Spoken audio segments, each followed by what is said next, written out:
Salut à tous, c'est Bérangère de Pattes en l'air, j'espère que vous allez tous très bien. Ça fait un petit moment qu'on ne s'est pas retrouvés et encore plus longtemps qu'on ne s'est pas retrouvés pour cette rubrique là du dimanche que j'ai décidé de reprendre à cette rentrée 2018 qui sont les Ask.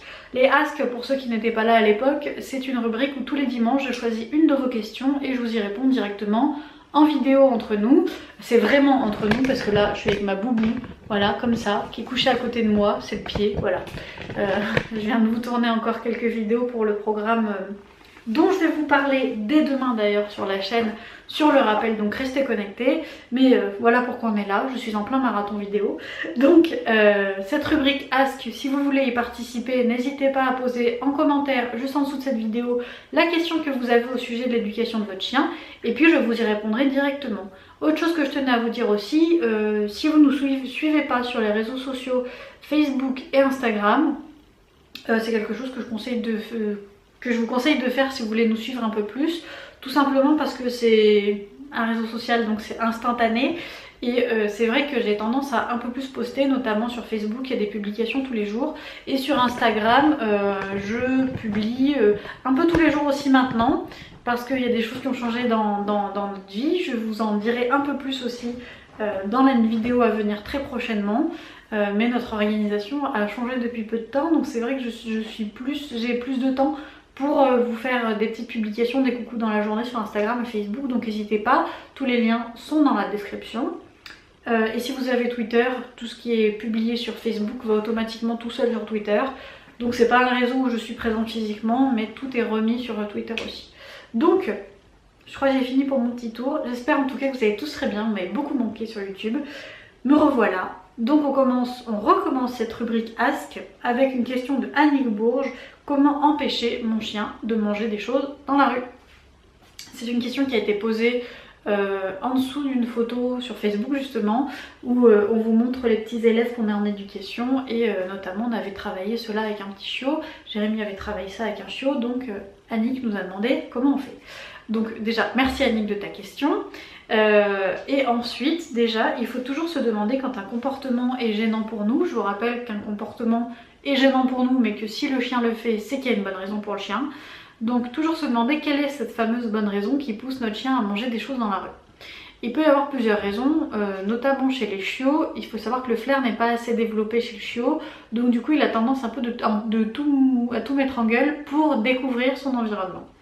Donc il y a ça. Chez les chiens, souvent ce qui traîne dans la rue malheureusement c'est des restes de nourriture ou des mouchoirs usagés qui traînent par terre. Donc il y a des odeurs pour le chien qui l'attirent et qu'est-ce qu'il fait? Il va le prendre en gueule. Déjà il faut voir ça.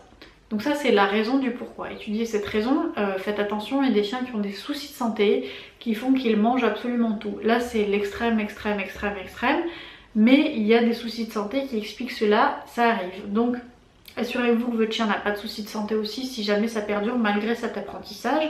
Cet apprentissage qui est le fameux refus d'appât, ou tu laisses comme on l'appelle chez Pattes en l'air, ou pas toucher, qui est un ordre à apprendre à son chien pour qu'il ne touche pas sur demande, ce qu'on lui demande de ne pas toucher, ou alors tu laisses de façon plus globale. Ça, en fait ça peut stopper un comportement, mais ça laisse au chien la possibilité de faire autre chose. C'est-à-dire que si on hurle non à son chien quand il fait quelque chose qu'on n'est pas d'accord, eh bien ça va arrêter le comportement certes, mais ça ne va rien apprendre au chien. On est d'accord que quand on nous dit non, ça n'apprend rien, juste qu'il ne faut pas faire telle chose. Le tu-laisses, il est appris de telle façon qu'on apprend au chien à se détourner de la chose que nous on veut pas qu'il fasse, mais il peut faire ce qu'il veut d'autre. C'est-à-dire que par exemple, Kira, la chienne de Jérémy, si on lui interdit par exemple d'aller sauter sur quelqu'un quand il arrive parce que c'est un malinois de 30 kg et qu'elle peut faire mal, si on lui interdit de sauter, on peut lui dire tu laisses, mais à la place, elle peut tout à fait d'elle-même aller chercher son bois de serre et le grignoter pour se défouler dessus parce qu'il y a eu trop de montées de stress. Vous voyez, c'est pas un mot qui est interdit pour rien donner derrière. Donc le tu laisses sert à ça, à faire dévier le chien de ce qu'il voulait faire. Et à le récompenser parce qu'il s'est dévié en fait. Donc je vous laisse, je vous ai déjà fait une vidéo sur cette demande là, je vous la laisse en lien juste en dessous, comme ça vous pourrez la retrouver directement et aller voir directement. Alors oui elle date un peu, Elle doit avoir 2 ans et demi cette vidéo.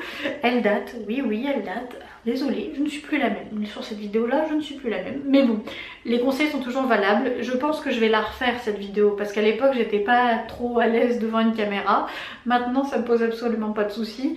Donc je pense que les anciennes vidéos comme ça qui sont importantes, je pense les refaire à l'avenir. Mais en tout cas, cet apprentissage de Tullesse est important et je vous conseille, même si votre chien n'a pas de soucis avec tout ce qu'il y a dans la rue à le manger, comme je vous dis, Tullesse, ça sert à couper, peu importe que ça sert à couper tout comportement qu'on ne veut pas voir, mais sans interdire au chien de faire autre chose. Ça ne le bride pas dans ses comportements, juste on lui dit ok, ça je suis pas d'accord, mais fais ce que tu veux. Voilà. Mais ça non merci. Voilà. Et surtout on lui apprend, parce que le non c'est restrictif, ça interdit mais ça n'apprend rien. Ça punit à la limite si on le dit fort ou si on menace son chien avec une tarte, mais ça n'apprend rien au chien. Voilà. Que là on apprend quelque chose et le chien le fait parce qu'il l'a appris. Donc du coup on n'a aucun besoin de s'énerver. Donc je vous laisse apprendre ça à vos chiens et m'en dire des nouvelles. Nous elles le connaissent toutes. Après il faut aussi généraliser l'apprentissage, l'apprendre dans différents lieux, avec des choses de plus en plus compliquées. Avec Lana notamment ça a été très dur, donc j'ai commencé avec sa propre nourriture en fait. Parce que comme c'est quelque chose qu'elle avait l'habitude, elle n'était pas trop motivée pour la manger. Quoi, elle était motivée mais c'était le moins motivant que j'ai trouvé. Donc on y allait avec sa propre nourriture. Quand elle y est arrivée, on y allait avec un bout de fromage de je sais pas quoi. Après il y a dû avoir de l'emmental, du jambon. Et ce qui est encore dur pour les chiens aussi, c'est les crottes de chat. C'est une vraie friandise pour les crottes de chat. Donc évidemment ça ne... Voilà. Lana, il y a des moments, voilà, c'est encore à travailler, mais ça ne tient qu'à moi. Ce n'est pas de la faute de mon chien, j'avoue, j'ai encore ça à travailler. Donc, et je tiens à le travailler parce que malheureusement, suivant les endroits où vous habitez, il y a des endroits à risque pour les empoisonnements. Dans ma commune, il y a quelques années, il y a quelqu'un qui a eu la bonne idée de mettre dans une canisette des lames de rasoir dans des bouts de knacky. Voilà, donc c'est quelque chose qui est très important à apprendre pour ça. Pour les dangers qui existent, même si ça peut être des dangers complètement pas intentionnels du tout, des gens qui prennent la forêt pour une décharge publique, qui peuvent y mettre des choses toxiques et votre chien va farfouiller dedans.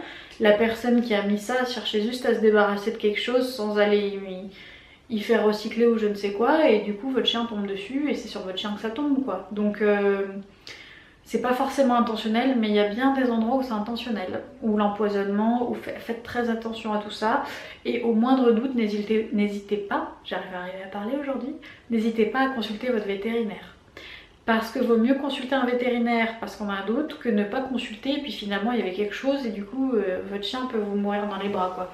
Faut vraiment pas rigoler avec tout ce qui est empoisonnement et tout ça, enfin je sais que moi ça me fait un peu peur, surtout avec Lana du coup qui...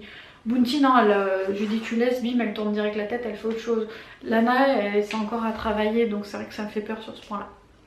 Voilà, donc j'espère que cette vidéo vous a aidé. N'hésitez pas à poster un commentaire si vous avez la moindre question, du coup, comme je vous l'ai dit, pour participer dès dimanche prochain à cette rubrique Ask, ou même sans cette rubrique Ask, pour que je vous réponde si vous avez des petites questions.